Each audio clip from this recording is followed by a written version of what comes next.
Ekonomi dan Bisnis Islam, Prodi Ekonomi Syariah. Di sini saya berasal dari kelompok 9 bersama rekan kelompok saya, Arma dan Niar, akan membahas materi mengenai distorsi pada harga keseimbangan muslim. Video ini dibuat untuk memenuhi salah satu tugas dari dosen kami sekaligus dekan PEBI, yaitu Dr. Syafarudin Razak, SAG, MSI.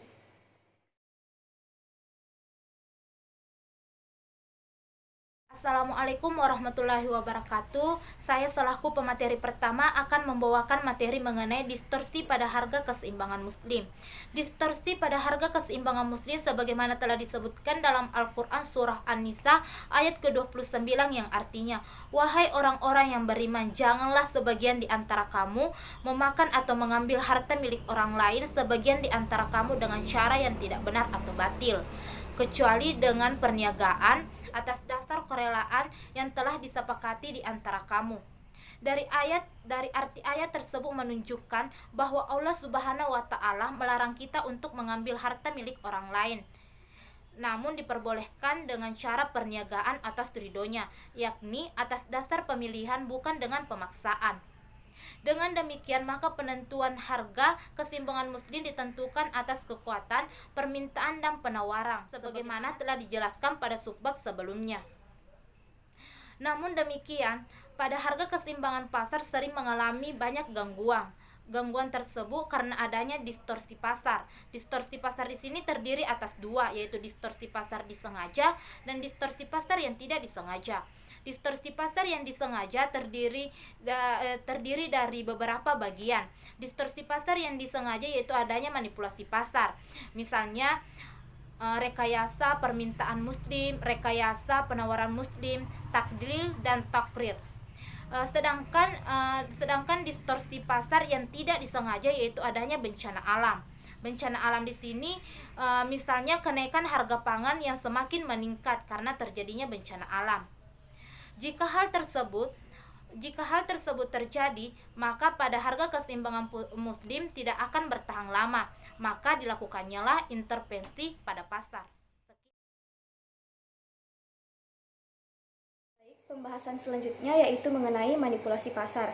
Nah, di sini manipulasi pasar terdiri dari yang pertama yaitu rekayasa permintaan muslim, kemudian yang kedua rekayasa penawaran muslim, kemudian yang ketiga tadlis, dan yang keempat tagrir.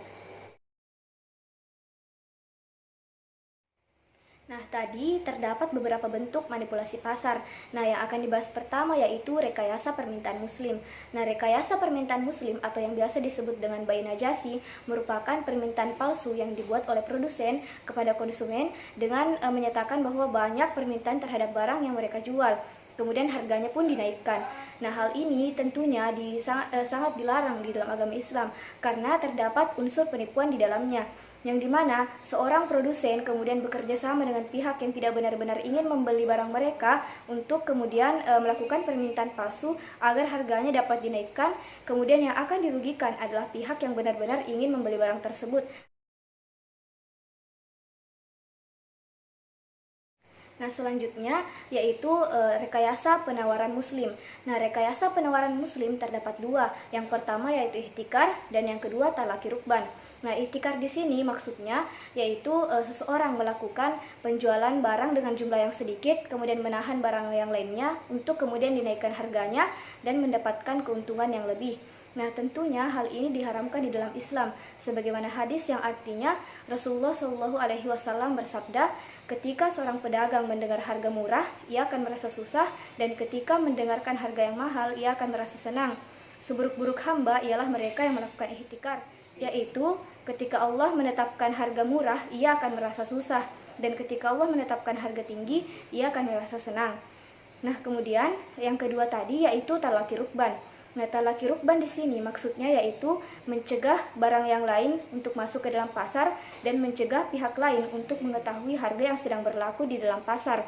Nah, hal ini diharamkan di dalam Islam karena akan ada pihak yang dirugikan. Nah, di sini contohnya seorang pedagang dari kota yang mengetahui harga pasar yang sedang berlaku sekarang ini, kemudian akan membeli barang dari seorang petani yang di luar kota dan tidak tahu harga pasar yang berlaku untuk sekarang ini. Nah, kemudian dengan tujuan untuk mendapatkan harga yang lebih murah. Di dalam Islam sebenarnya kita tidak dilarang untuk mendapatkan harga yang murah. Akan tetapi di sini ada salah satu pihak yang tidak mengetahui informasi yang sama dengan pihak lainnya sehingga terkesan akan menzolimi pihak yang lain.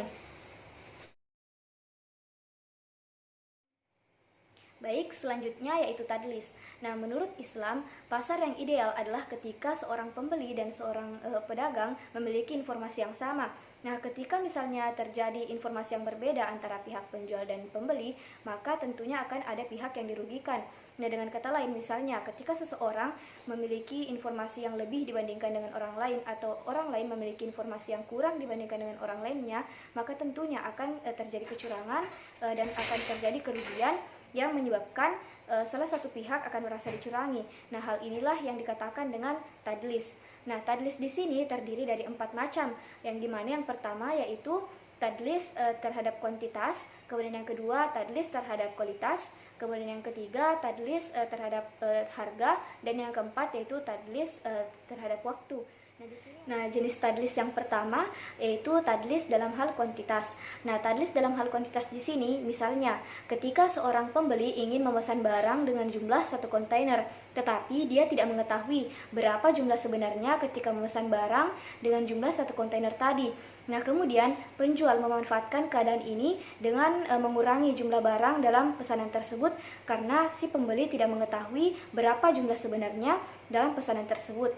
Nah, kemudian yang kedua, tadlis dalam hal kualitas. Nah, tadlis dalam hal kualitas di sini maksudnya ketika seorang pembeli tidak mengetahui bahwa di dalam barang tersebut ada cacat dan kemudian penjual mengetahui bahwa di dalam barang tersebut terdapat cacat, maka ini dinamakan tadlis dalam hal kualitas. Nah, kemudian yang ketiga yaitu tadlis dalam harga. Nah, tadlis dalam harga di sini maksudnya yaitu ketika seorang penjual menjual barang dengan harga lebih tinggi ataupun dengan harga yang lebih rendah karena pembeli tidak mengetahui harga sebenarnya. Nah, ini dinamakan tadlis dalam harga. Nah, kemudian selanjutnya yaitu tadlis dalam waktu. Nah, tadlis dalam waktu maksudnya yaitu misalnya ketika seorang penjual dan seorang pembeli menyepakati bahwa pengiriman barang akan dikirimkan pada tanggal 1. Namun kemudian tanpa pemberitahuan terlebih dahulu, si penjual ini terlambat mengirim barang tersebut. Misalnya dia mengirimkan barang pada tanggal 3. Maka ini dinamakan tadlis dalam hal waktu karena tidak sesuai dengan kesepakatan jadwal pengirimannya.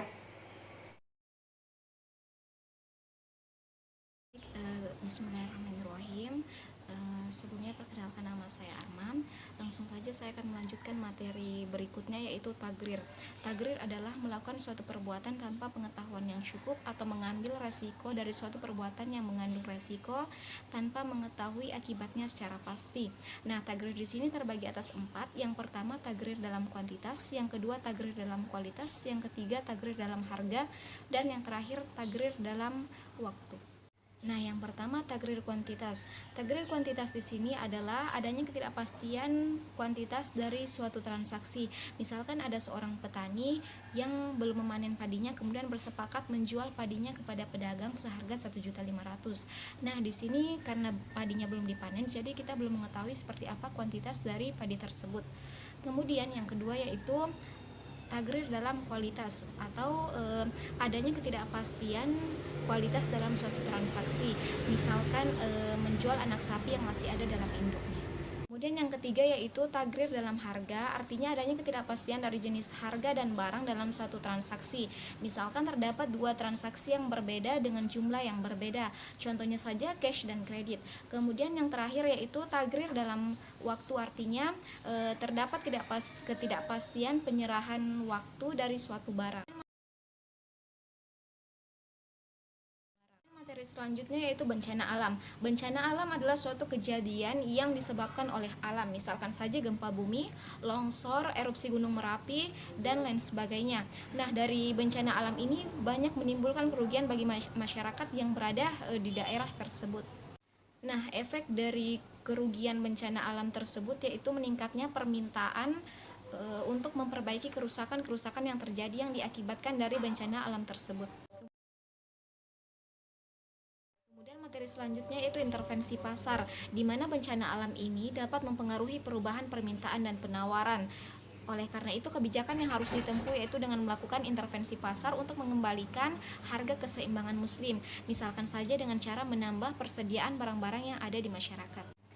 Adapun kebijakan yang dilakukan distorsi pasar yang terjadi secara sengaja yang dapat mengganggu permintaan dan penawaran, yaitu dengan cara menghilangkan praktek-praktek manipulasi pasar yang ada di masyarakat dalam rangka mengembalikan HKM atau harga keseimbangan muslim. Itulah tadi pembahasan dari kelompok kami. Terima kasih karena telah menyaksikan. Jika ada kekurangan mohon dimaafkan, karena ketika ada kebenaran datangnya dari Allah dan kesalahan datangnya dari kami sendiri. Untuk itu kami undur diri. Wassalamualaikum warahmatullahi wabarakatuh.